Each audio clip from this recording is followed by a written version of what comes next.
ಒಂದು ನಿಮಿಷ ಯಾರೋ ಮೇಲೆ ಎತ್ಬೇಡಿ. ಮೊದಲ ಜಯ ಸಿಕ್ಕಿದೆ. SMR ಅವರು ಒಂದು ಬೆಟ್ಟಿಂಗ್ ಆ್ಯಪ್ ಪ್ರಮೋಷನ್ ಮಾಡಿರ್ತಾರೆ, ಅದ್ರ ಬಗ್ಗೆ ಒಂದು ಅವೇರ್ನೆಸ್ ವಿಡಿಯೋ ಮಾಡಿರ್ತೀನಿ.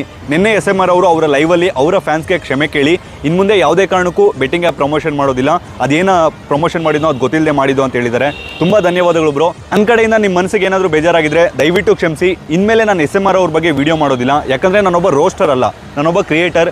ಈ ಬೆಟ್ಟಿಂಗ್ ಆ್ಯಪ್ ಯಾರೂ ಪ್ರಮೋಷನ್ ಮಾಡಬಾರ್ದು, ಮತ್ತು ಒಂದು ಸಮಾಜಕ್ಕೆ ರಾಂಗ್ ಮೆಸೇಜ್ ಹೋಗಬಾರ್ದು ಅನ್ನೋದು ನನ್ನ ಉದ್ದೇಶ ಅಷ್ಟೇ. ಸೊ ಇವಾಗ ಅವ್ರು ಮಾಡಲ್ಲ ಅಂತ ಹೇಳಿದ್ದಾರೆ, ಸೊ ಇಲ್ಲಿಗೆ ಮುಗೀತು. ಆ್ಯಂಡ್ SMR ಬ್ರೋಗೆ ನನ್ನ ಕಡೆಯಿಂದ ಒಂದು ರಿಕ್ವೆಸ್ಟು. ತುಂಬ ಜನರಿಗೆ ಅಮ್ಮ ಅಕ್ಕ ಅಂತ ಬೈದಿದ್ರಂತೆ. ನಮ್ಮ ಭಾರತೀಯ ಸಂಸ್ಕೃತಿಯಲ್ಲಿ ಮಾತೃ ದೇವೋಭವ ಅಂತ ಕರಿತೀವಿ, ಅಂದರೆ ನಮ್ಮ ಕಣ್ಣಿಗೆ ಕಾಣುವಂಥ ಮೊದಲ ದೇವರು ಅದು ತಾಯಿ. ನಮ್ಮ ತಾಯಿ ಬೇರೆ ಅಲ್ಲ, ನಿಮ್ಮ ತಾಯಿ ಬೇರೆ ಅಲ್ಲ, ಎಲ್ಲ ತಾಯಿಯಲ್ಲೂ ಕೂಡ ಒಬ್ಬ ದೇವರು ಇರ್ತಾರೆ. ಕೇವಲ ತಾಯಿಯಲ್ಲ, ಪ್ರತಿಯೊಂದು ಹೆಣ್ಣಲ್ಲೂ ಕೂಡ ಒಬ್ಬ ದೇವರು ಇರ್ತಾರೆ. ಸೊ ನೀವೇನಾದರೂ ಅಮ್ಮ ಅಕ್ಕ ಅಂದರೆ ಯುವ ಜನತೆ ಕೂಡ ಅದನ್ನೇ ಕಲ್ತ್ಕೊಳ್ತಾರೆ. ಸೊ ದಯವಿಟ್ಟು ಇನ್ನು ಮುಂದೆ ಹೆಣ್ಮಕ್ಳ ಬಗ್ಗೆ ಕೆಟ್ಟದಾಗಿ ಮಾತಾಡೋಕೆ ಹೋಗಬೇಡಿ, ಅದು ನನ್ನ ರಿಕ್ವೆಸ್ಟ್ ಅಷ್ಟೇ. ಇನ್ ಫ್ಯೂಚರ್ಗೆ all the best SMR bro. ಓಂ ನಮಃ ಶಿವಾಯ.